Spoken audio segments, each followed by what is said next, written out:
अरे भाई साहब, जहां आप जाने की बात कर रहे हैं वहां ऑटो नहीं जा सकती। वो रास्ता काफी ज्यादा खराब है। अरे भैया, पैसे ज्यादा ले लेना छोड़ देना। इतनी रात में अब क्या इतनी दूर पैदल जाएंगे? अगर रास्ता सही होता तो मैं आपको छोड़ देता, मना नहीं करता। पर जब रास्ता ही खराब है तो क्या कर सकता हूँ। अरे भैया, झूठ मत बोलो। मुझे पता है आप उस रास्ते से क्यों नहीं जा रहे हो। अच्छा मैडम बताइए, मैं क्यों नहीं जा रहा। क्योंकि जिस रास्ते की बात कर रहे हो आप, उसी रास्ते में एक जंगल पड़ता है, इसलिए आप इतना बहाना बना रहे हो। अरे भाई साहब, डर किस बात का? उस रास्ते से हम कई बार आ चुके हैं। आप उस रास्ते से दिन में आए हो ना, रात में तो नहीं गए।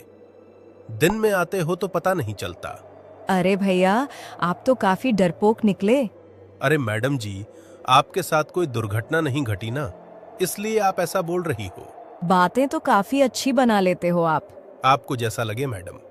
अरे अंकल, क्या आप इतने बड़े होकर डर रहे हो और मैं इतनी छोटी होकर नहीं डर रही। अच्छा गुड़िया, आप नहीं डरती, अच्छी बात है। अरे भाई साहब, जंगल से पहले ही उतार देना। नहीं भैया, आप मेरे पैसे दीजिए, मैं जा रहा हूँ। दे दो इनके पैसे। बहस करने का कोई फायदा नहीं है। कुछ देर बाद वहां से ऑटो वाला चला जाता है और रात के 12 बज रहे थे।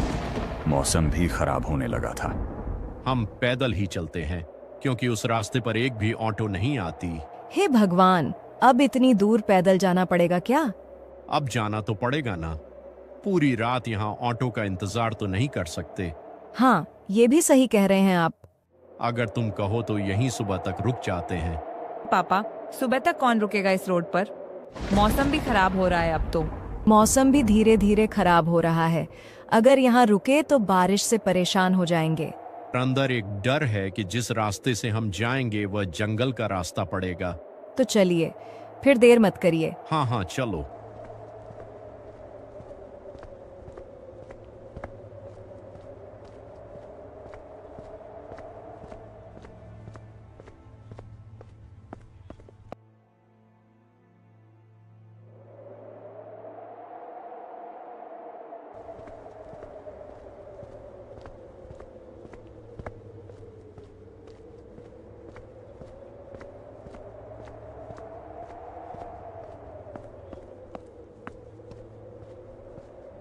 जब वो मुख्य रोड पर खड़े थे, उन्होंने देखा कि रोड बिल्कुल सीधी थी। देखो, यही रास्ता है जिसकी हम बात कर रहे थे। अगर इस पर जाएंगे तो सुबह हो जाएगी। अरे नहीं, उसी रास्ते से चलते हैं जिसकी आप बात कर रहे हो आप। ऑटो वाला तो उस रास्ते से जा ही नहीं रहा था। पता नहीं क्यों इतना डर रहा था। सही। तुम ये सब छोड़ो, चलो।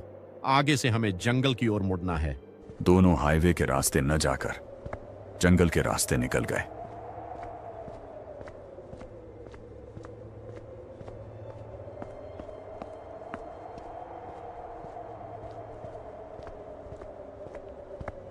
हे भगवान, कितनी ठंड हो रही है।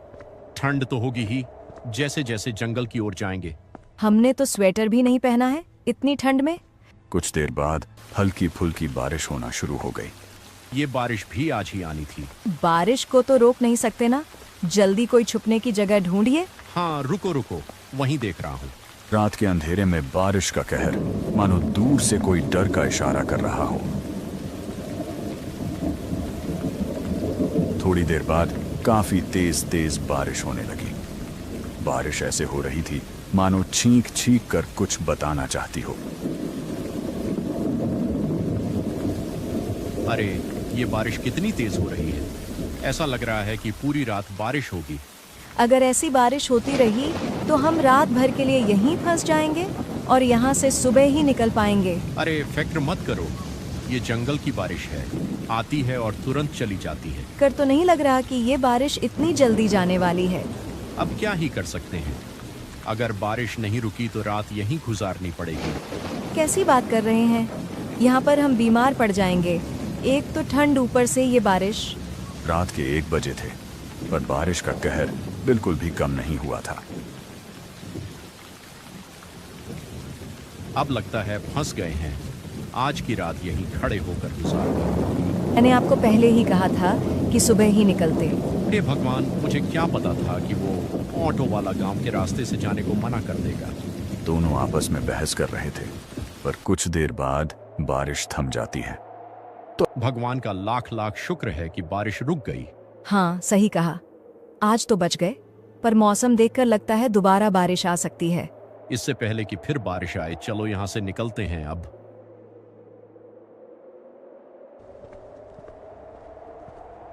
तीनों रात के अंधेरे में चले जा रहे थे। कुछ देर चलने के बाद दूर से कोई आता हुआ दिखाई दिया। अरे, इतने घने जंगल में ये कौन आ रहा है? लगता है लकड़हारा होगा, चलो इससे मदद मांगते हैं। अरे भैया, मुझे बिलासपुर जाना था। सब रास्ते एक जैसे लग रहे हैं, कौन सा रास्ता जाता है? अरे बाबूजी, आप गलत रास्ते पर आ गए हो। यहाँ से बिलासपुर काफी दूर है। फिर भी कितनी दूर है? मतलब यहाँ से जाने में कितना समय लग जाएगा? बाबूजी, अगर अभी निकलोगे तो आपको सुबह हो जाएगी जाते जाते। अरे, अब हम क्या करें? हम तो गलत रास्ते पर आ गए हैं। एक काम कीजिए, मेरे घर चलिए, कल सुबह निकल जाना बिलासपुर के लिए। अरे नहीं नहीं भैया, कैसी बातें कर रहे हो आप? कितने मुसाफिर रास्ता भटक जाते हैं तो मेरे घर में ही रुक जाते हैं। सोच लीजिए, जोर जबरदस्ती नहीं है। भैया ठीक कह रहे हैं, चलो भैया आप। ठीक है, चलो। महेश का परिवार उस अजनबी इंसान के पीछे पीछे चलने लगा। बड़े बुजुर्ग सही ही कहते हैं, किसी अजनबी पर भरोसा नहीं करना चाहिए। और घर के अंदर जो होने वाला था उसे देखकर आपके रोंगटे अरे खड़े हो कमला, जाएंगे। कहाँ हो? देखो, अपने घर मेहमान आए हैं, जल्दी आओ। थोड़ी देर बाद वहां पर कमला आती है।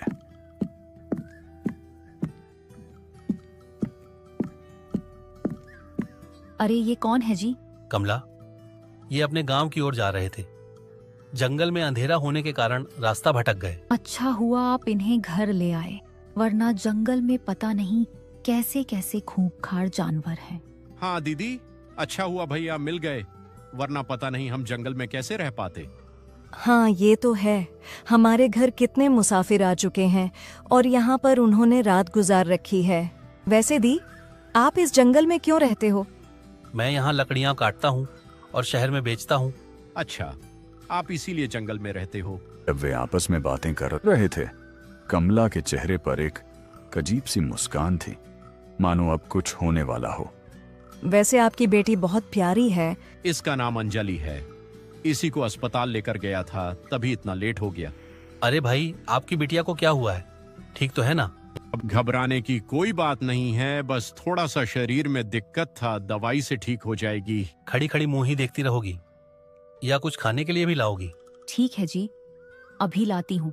अरे नहीं दीदी, रहने दो। आपने हमारी इतनी मदद की है, क्या वो कम है? भैया, हमारे घर जितने भी मुसाफिर आते हैं वो मेरे हाथ का खाना जरूर खाते हैं। एक बार खाकर तो देखिए, भूल नहीं पाएंगे आप। ठीक है दीदी, थोड़ा सा निकाल देना बस। ठीक है, आप लोग बैठिए, मैं खाना निकाल देती हूँ। चलिए, आप लोग बैठिए जब तक खाना आ रहा है। सभी नीचे बैठकर खाना खाने लगे। सब बड़े मजे से खा रहे थे, लेकिन कमला के चेहरे पर एक रहस्यमयी झलक साफ दिखाई दे रही थी। खाना तो काफी स्वादिष्ट था दीदी। ऐसा खाना तो मैंने अपनी जिंदगी में कभी नहीं खाया। खा ही नहीं पाओगे, क्योंकि मेरे अलावा कोई ऐसा खाना बनाता ही नहीं है। ऐसा खाना मैंने भी कभी नहीं खाया। वैसे दीदी, एक बात बोलूं, बुरा तो नहीं मानोगी? हाँ, बोलिए बोलिए। क्या आपके एक भी बच्चा नहीं है? बच्चे तो होते हैं पर तुरंत मर जाते हैं। ये सुनकर महेश चौंक जाता है। तभी वो अजनबी इंसान बोलता है, अरे ये सब बातें छोड़िए, चलिए आप लोग दूसरे कमरे में सोने चलिए। आप लोग कहाँ सोएंगे? कोई दिक्कत तो नहीं होगी ना? अरे नहीं नहीं भैया साहब, बिल्कुल भी दिक्कत नहीं होगी, आप फिक्र मत कीजिए। अगर चाहो तो हम यहीं सो जाते हैं। ऐसी बातें कर रहे हैं आप हमारे मेहमान हैं। ठीक है भाई साहब, चलिए। यही है आपका कमरा, आप यहाँ आराम करिए। आपका बहुत बहुत धन्यवाद। अरे कोई नहीं भैया साहब, आप आराम करिए, अब हम भी सोने चलते हैं। अच्छा हुआ ये भला इंसान हमें मिल गया, वरना पता नहीं हमारा क्या होता। हो गई तो चलिए आराम कर लीजिए। हाँ हाँ चलो, काफी रात हो गई है, कल सुबह आराम से निकलेंगे। थोड़ी देर बाद तीनों चटाई पर सो जाते हैं।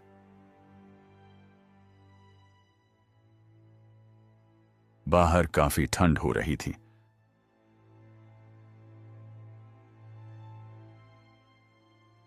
और अंदर सब गहरी नींद में सो चुके थे।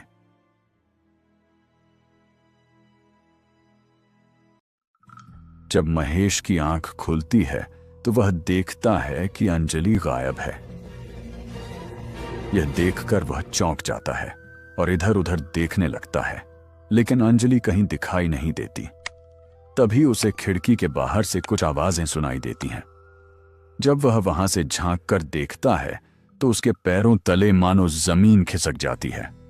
उसकी बेटी जमीन पर बेहोश पड़ी होती है और उसके आसपास तंत्र मंत्र से जुड़ा सामान बिखरा पड़ा होता है। वह जल्दी से काव्या को उठाता है।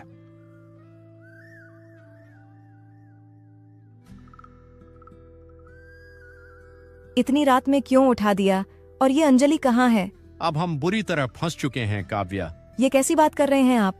क्या हुआ है? तुम इधर आओ, मैं तुम्हें कुछ दिखाता हूँ। जब काव्या खिड़की के पास आकर देखती है तो वह भी यह नजारा देखकर हैरान हो जाती है। हे भगवान, ये सब क्या कर रहे हैं? जल्दी चलो बाहर। ये बहादुरी दिखाने का समय नहीं है, ये दिमाग लगाने का समय है। ये क्या बोल रहे हैं आप? अपनी बेटी को ऐसे ही छोड़ दूं? तुम यहाँ से पहले दूर जाओ और किसी से मदद लेकर आओ। अगर साथ जाएंगे तो फंस जाएंगे। इतनी रात में मैं कहाँ जाऊं? कोशिश तो कर सकती हो ना। ठीक है।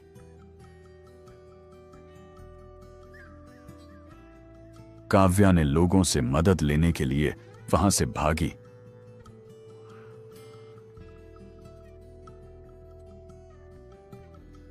और महेश अपनी बेटी अंजलि को बचाने के लिए जाने लगा। ये सब तुम क्या कर रहे हो मेरी बेटी के साथ? ये सब तुरंत बंद करो। आने की कोशिश मत करना, वरना तू भी नहीं बचेगा। मेरी बेटी को जाने दो, वरना मुझसे बुरा कोई नहीं होगा। तभी तांत्रिक मंत्र पढ़ना शुरू कर देता है। जैसे ही मंत्र पढ़े जाते हैं, एक चमकती हुई अदृश्य चीज महेश की ओर आती है और उसे जमीन पर गिरा देती है।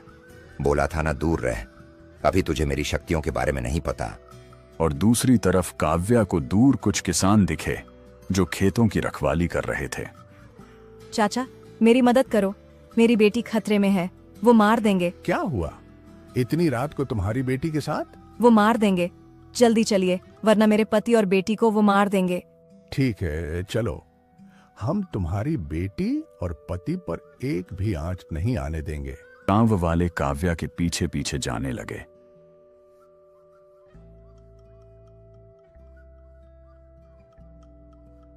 लगता है बहुत सारे लोग आ रहे हैं, हमें यहाँ से निकलना पड़ेगा। तो बहुत सारे लोग हैं, चलो अब यहाँ से भागते हैं। जब वे लोग गांव वालों को आते हुए देखते हैं तो वहां से भागने लगते हैं। सही समय पर वहां गांव वाले पहुंच गए। अगर थोड़ी सी भी देर होती तो पता नहीं क्या हो जाता। थोड़ी देर बाद अंजलि की आंखें खुलती हैं। कुछ देर बाद वह महेश को उठाने की कोशिश करती है। महेश भी धीरे धीरे अपनी आंखें खोलता है। इन्हीं लोगों ने हमारी मदद की थी। चाचा, आपका बहुत बहुत शुक्रिया। अगर आप नहीं होते तो पता नहीं क्या होता। ये जो लोग थे, उनकी तुम्हारी बेटी की जान लेने की नीयत थी। उनका जब भी कोई बच्चा होता है वो मर ही जाता है। ये तांत्रिक की बातों में आकर तुम्हारी बेटी के पीछे पड़े थे। तभी तो बोलूं कि ये हमारी इतनी खातिरदारी क्यों कर रहे थे। इनको हमने बहुत साल पहले अपने गांव से निकाल दिया था। गांव में भी ये लोग यही सब किया करते थे, इसलिए ये सब आकर इस जंगल में बस गए। बुजुर्ग सही ही कहते हैं, कभी भी अनजान लोगों पर भरोसा नहीं करना चाहिए, और खासकर आधी रात में तो बिल्कुल नहीं। अगर आप यहाँ तक आ गए हैं तो इसका मतलब है कि आपको ये कहानी काफी अच्छी लगी होगी। तो आपसे एक छोटी सी रिक्वेस्ट है, कमेंट में अपनी राय जरूर दें और जाते जाते चैनल को सब्सक्राइब कर दें ताकि जैसे ही नई वीडियो अपलोड हो सबसे पहले आपके पास पहुंचे।